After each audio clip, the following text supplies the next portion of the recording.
In a last lecture, we have discussed about various properties of concrete and the test conducted for concrete quality checking. In this lecture, we are going to discuss about the mechanical tests or destructive test on concrete carried out in laboratory. Myself, R.V. Zugdar, Assistant Professor in Civil Engineering Department, Sharan Institute of Technology, College of Engineering. What is destructive test? As name itself suggests, destructive test means there is destruction or dismantling of the concrete sample. In this, there are various tests like compression test, split tensile test, triaxial test, etc. Now we will see one by one. The first test for checking quality or compressive strength of concrete is compression test. Compression test is the most common test conducted on hardened concrete or set concrete, partly because it is in an easy test to perform and partly because most of the desirable characteristics properties of concrete are qualitatively related to its compressive strength.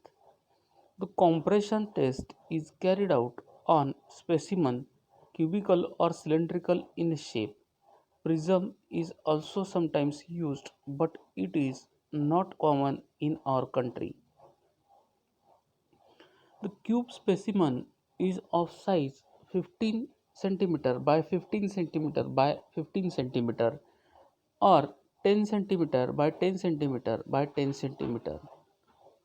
The metal molds preferably made up of steel or cast iron thick enough to prevent distortion during compaction and filling.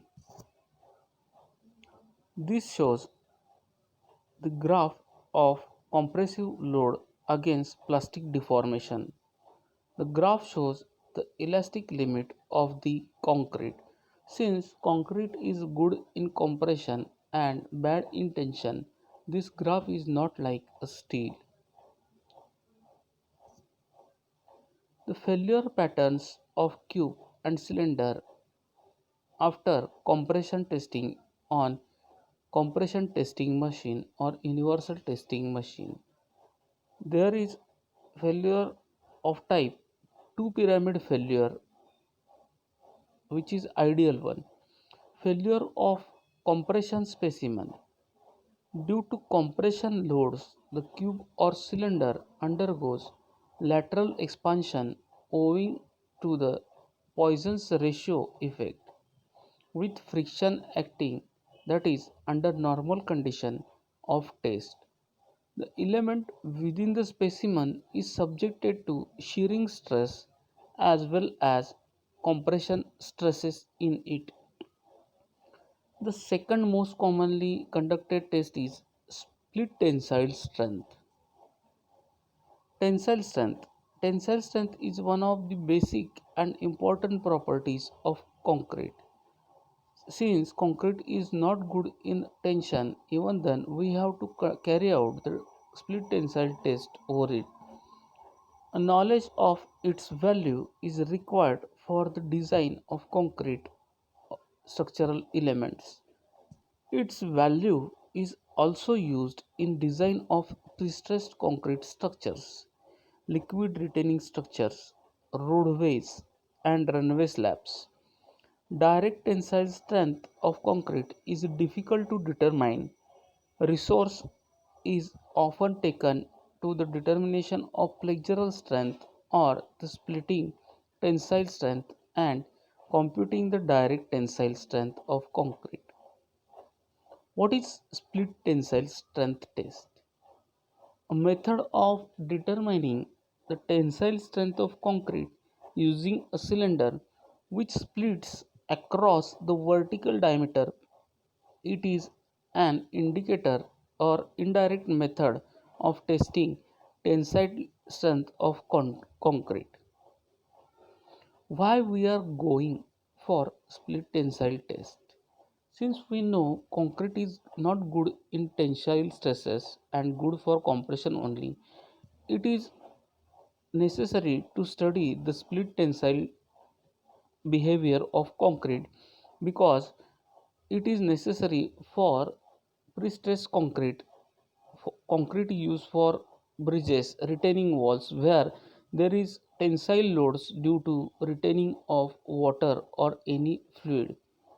In a direct tensile strength test it is impossible to apply true axial load. There will be always some eccentricity present. Another problem is that stresses induced due to grips there is tendency for specimen to break at its end. This shows the procedure for split tensile test in which the cylindrical mold having height of 150 mm, diameter of 150 mm and height of 300 mm is used. The cylindrical mold is similar to mold and base plate shall be coated with a thin film of mold. Apply oil before the test is carried out in order to prevent adhesion of concrete to the machinery. The mold is filled in a layers by desirable mixed design concrete and then it is cured for 28 days. After hardening of concrete, it is tested on universal testing machine or compression testing machine. The load shall be applied without shock and increased continuously at the nominal rate within the range of 1.2 Newton per mm square per minute to 2.4 Newton per mm square per minute. Record the maximum applied load indicated by the testing machine at failure. Note the type of failure and appearance of fracture. There are various patterns of failure given in diagram. The pattern decides the which kind of failure it is and what is the split tensile strength of the concrete. It is good for structure or not is also decided by pattern shown in the figure. Computation of split tensile strength. The calculation of splitting tensile strength of specimen is done as follows. The split tensile is equal to 2p divided by pi LD, where T is splitting tensile strength in kilopascal, P is maximum applied load indicated by testing machine in kilonewtons, L is length of specimen in meter and D is diameter in meter. The result of this test is it is found that the splitting tensile test is closer to the true tensile strength of concrete. It gives about 5 to 12% higher value than the direct tensile strength test. Advantage of using this method of split tensile test. Same type and same specimen can also be used for compression test.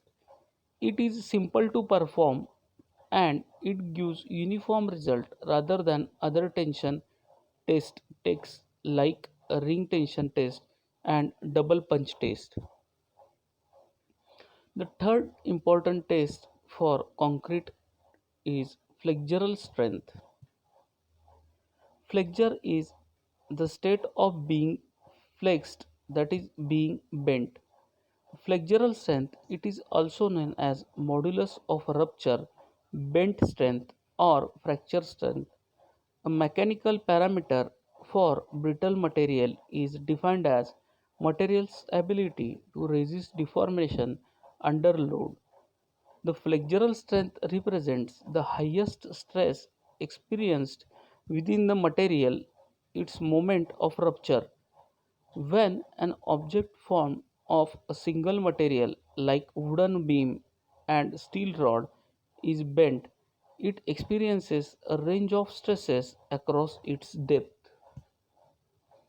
The stress will be at its maximum compressive stress value. Most materials fails under tensile stress before they fail under compressive stresses. So, the maximum tensile stress value that can be sustained before the beam or rod fails is its failure strength. These are the assembly for flexural test. The first assembly is 3-point flexural test in which the loading is done by using two rollers, and second diagram shows the 4-point flexural test. Third point loading test in which the head of testing machine is placed over the beam and rollers are provided at two ends of beam. This graph shows the modulus of rupture in MPa and beam depth and width in mm. The graph shows the third point loading system. The graph is continuously decreasing. If the beam depth is increased, the modulus of rupture goes on decreasing. And for center point loading, the results are same but slanting of graph is more as compared to third point loading. The standard size of specimen are 15 by 15 by 70 centimeter. Alternatively, if the largest nominal size of aggregate does not exceed 20 mm, specimen of size 10 by 10 by 50 centimeter may be used. Procedure for test. Test specimens are stored in water at temperature of 24 degrees centigrade to 30 degrees centigrade for 48 hours before testing. They are tested immediately on removal from the water whilst they are still in wet condition. The dimension of each specimen should be noted before testing. No preparation of surface is required for this test. The flexural strength of the specimen is expressed as the modulus of rupture Fb, and Fb is calculated by formula Fb is equal to P into L divided by B into D square when A is greater than 20 centimeter for 15 centimeter specimen or greater than 13.3 centimeter for 10 centimeter specimen. The sigma F is equal to 3 times PL divided by 2 into BD square. This diagram shows the assembly of the rupture strength checking. If A is less than 20 centimeter but greater than 17 centimeter for 15 centimeter specimen, if A is less than 13.3 centimeter but greater than 11 centimeter for 10 centimeter specimen, and if A is less than 17 centimeter and 11 centimeter for 15 and 10 centimeter specimen respectively. The calculation of flexural strength can be done by following formula, that is sigma f is equal to 6dd capital D into small d divided by L square. Calculation of flexural modulus can be done by EF is equal to capital L cube into M upon 4 times BD cube, where D is maximum deflection, capital D is maximum deflection of center of the beam in mm. Small m is the gradient, that is slope of the initial straight line portion of the load deflection curve, that is P upon D Newton per mm. Now in this lecture we have discussed about destructive testing. These type of a testing are betterly understood by practical sessions, and by practical means we can study it clearly than in theoretical sessions. Thank you.